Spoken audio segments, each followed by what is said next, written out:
Hello everyone, and welcome to One Punch Man Season 2, Episode 6 review.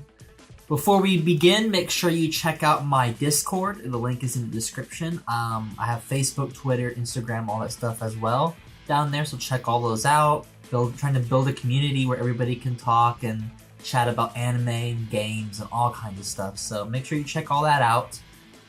Make sure you also go to Crunchyroll or Hulu to watch the full episode before watching this review, because I am going to spoil, the whole thing, pretty much. I'm going to go through it, through the whole episode, describing everything that happened and my thoughts on it. So, let's get started.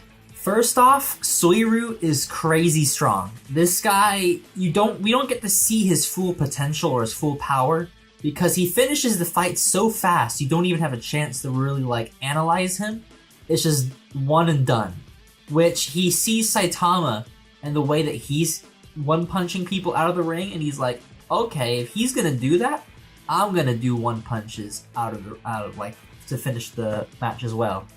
Which is interesting, because, what's gonna happen when he faces against Saitama? Because you know he's gonna lose. It's so amazing that you just know he's gonna lose, but is getting to that point that makes it so exciting and so fun.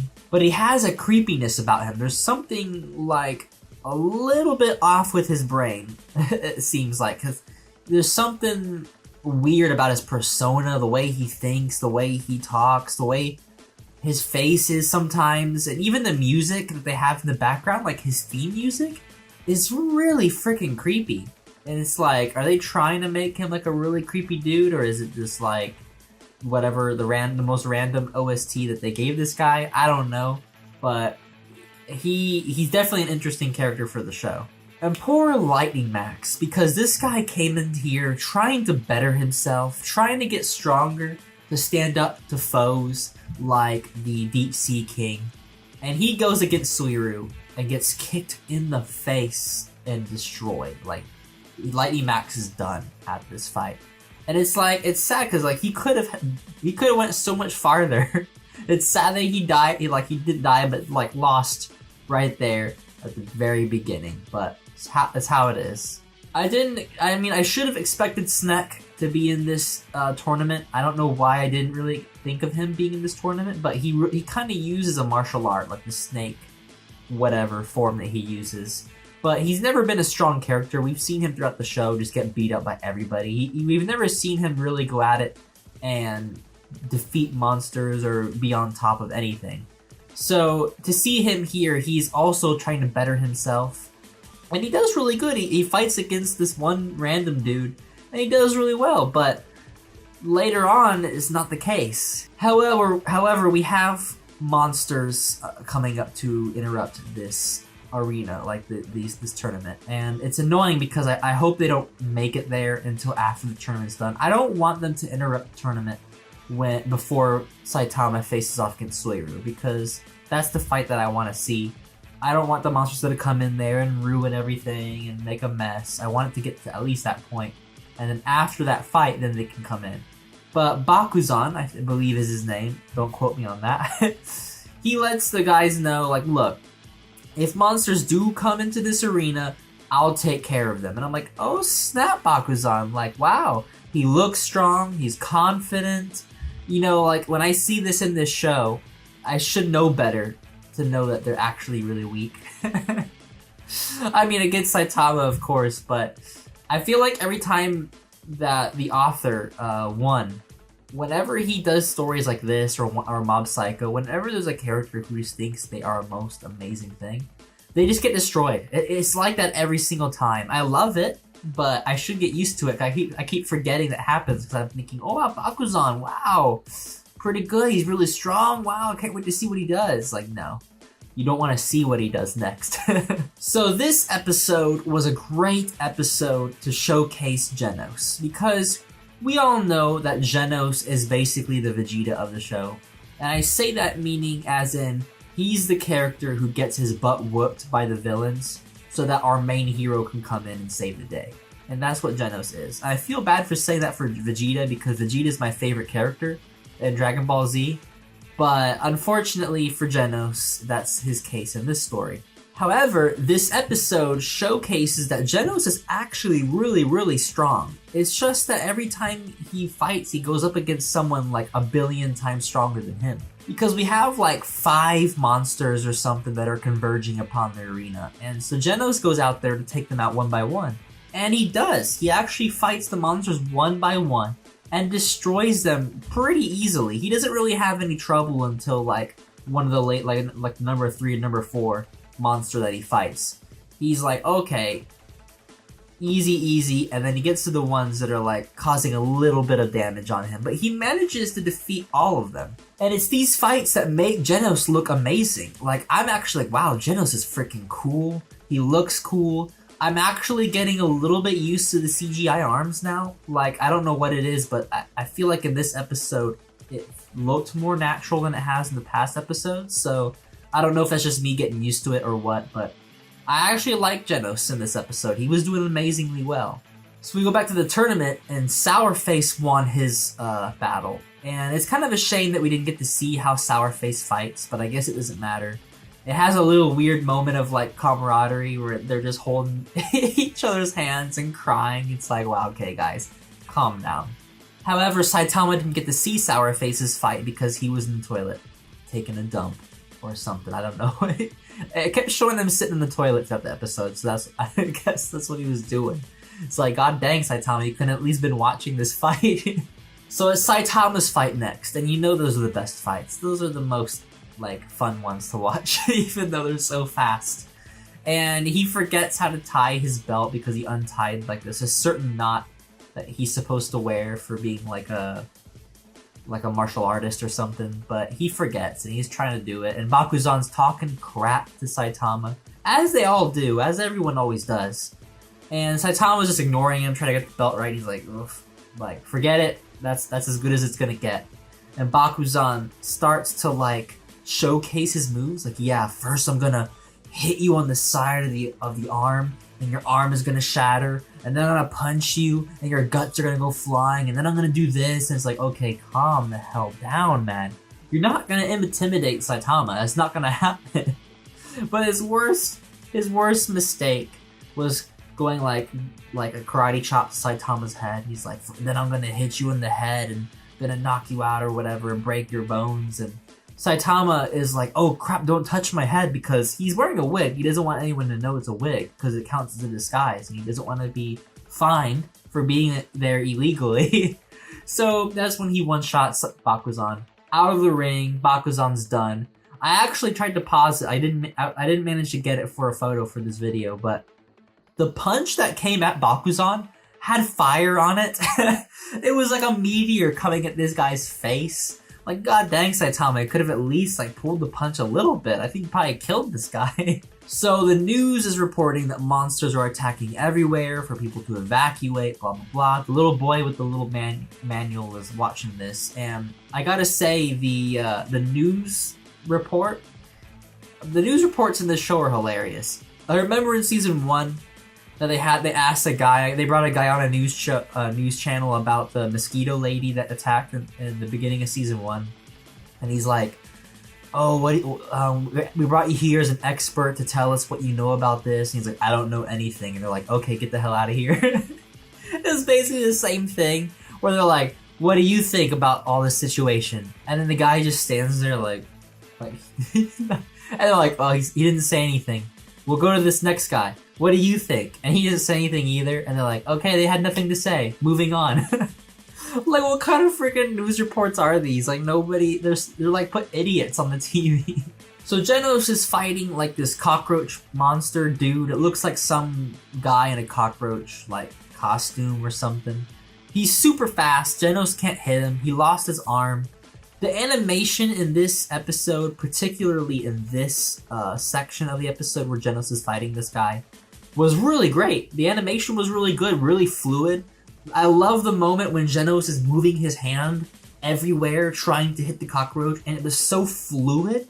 It's like, this is what I need in this anime, is fluidity. None of this weird stuff where they're moving so fast that you kind of see like a blurred image, and you're like, the hell was that? I want to see the fluidity in the animation, and we got a little bit of it in this one, which was nice. So Genos uses a move where he like puts out this like liquid out of his feet that trapped the cockroach monster in place, because if anybody was too fast for Genos, he could just trap them that way. He didn't want to use it because he's acknowledging that this move was created for Sonic, because Sonic was the one that was faster than him. And he didn't want to acknowledge that Sonic was faster, but he uses it on this cockroach guy and blows this dude away. Now, this is the thing. For me, it looked like the cockroach guy just got completely obliterated, and all that was left were his feet that were stuck into the liquid or whatever. Genos made it sound like he broke the guy broke his legs off and then was able to escape the explosion. That's not what I saw. I saw the dude getting obliterated. You see his face stretching and then just gone. How did he actually get out of that? There's no freaking way, but I'll believe Genos, because Genos, you know, he knows these things, so I guess the cockroach guy escaped, whatever. So Fubuki's fighting the whip monster or whatever, and she's getting wrecked. I mean, she's getting the crap beat out of her. All of her subordinates are being controlled.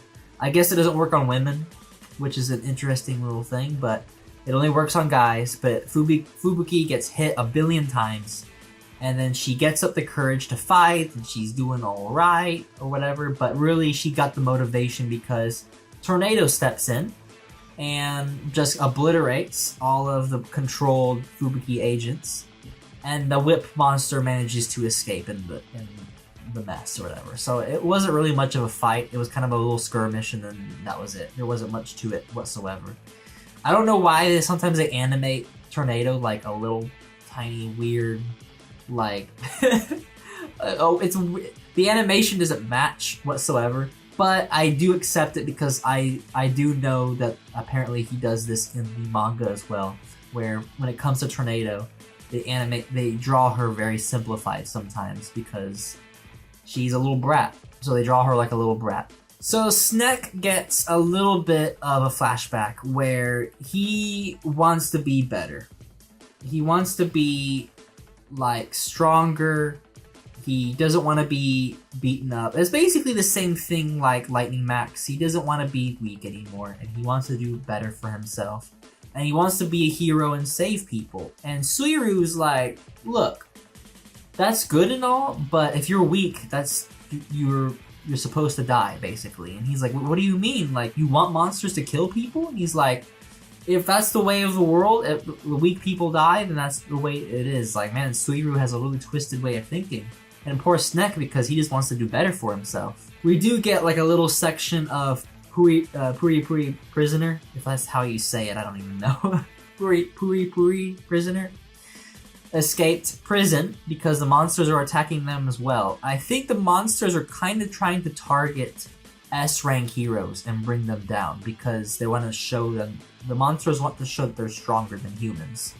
But he's not there, only the prisoners are there, and it's a scary freaking cat monster, by the way. Like, this guy looks creepy as hell. His design, the way that he's kind of like stretched a little bit, is scary. So going back to Snek, sadly he gets defeated. He gets one-shotted by Suiryu. I mean, kicked to the face, done, on the ground, and he's like, yeah, if the way of nature or the way of the world is for the strong to survive and the weak to die off. And it's kind of messed up way of thinking, but it is true sometimes that the ones who survive are the strong ones and the ones who die are the weak ones.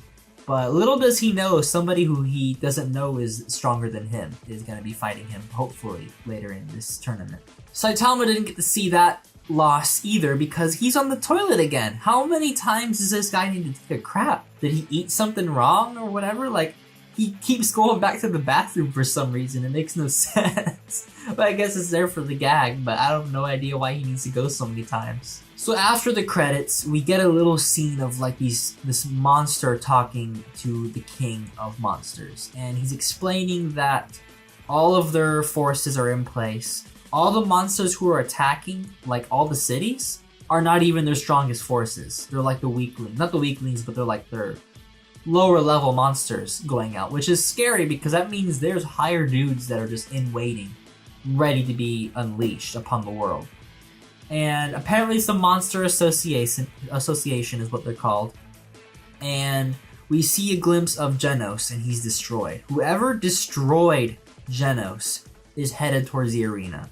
So it's going to be really crazy to see what happens because that guy completely just one-shotted Genos. So he's got to be super strong. But luckily, Saitama's there. So everything's going to be okay. And lastly, we get a nice little glimpse of the king monster himself. King Orochi. Gonna be easy to remember that because I still know about Orochimaru from Naruto being the villain. So Orochi is very similar. I can remember Orochi. So King Orochi is the main dude, but I don't believe he is. To be honest, I think that Garou is the main villain. He's just kind of being built up steadily. This dude might look like he's the main dude, but I think by the time that Garou gets super powerful, he'll take out the king monster and become the lord of all evil, basically. So, until then, this was a great episode. I would have to give this episode... You know what? I'm going to be nice. I'm going to give it a 9 out of 10. And the only reason I'm going to give it a 9 out of 10, because one, it was enjoyable. I had some laughs. There were some good fights. The Fubuki one, not so much, so I would have almost given it an 8 out of 10. I didn't really care about the Fubuki fight. It was very fast, there wasn't really any build-up, and it was just kind of like, oh yeah, I'm losing, but my sister's here, yay! Like, whatever. But the Genos fights, they were really, really cool, and I really appreciate that they made Genos look really nice, because he needed it. He needed to look nice for once. Until they destroyed him at the end of the episode, but you know, at least they made him look nice in the beginning.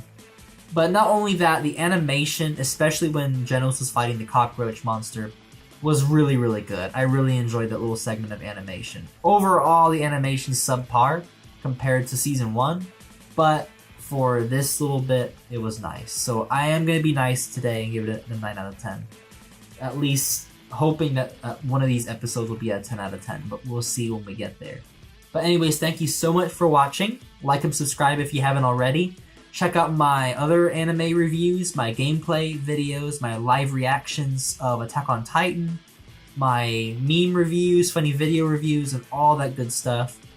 Please make sure you check out my Discord and other apps that you can contact me in. They're all down in the description below.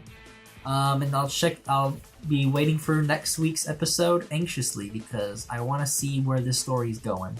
So, anyways, thank you guys so much for watching. Have yourselves a great one.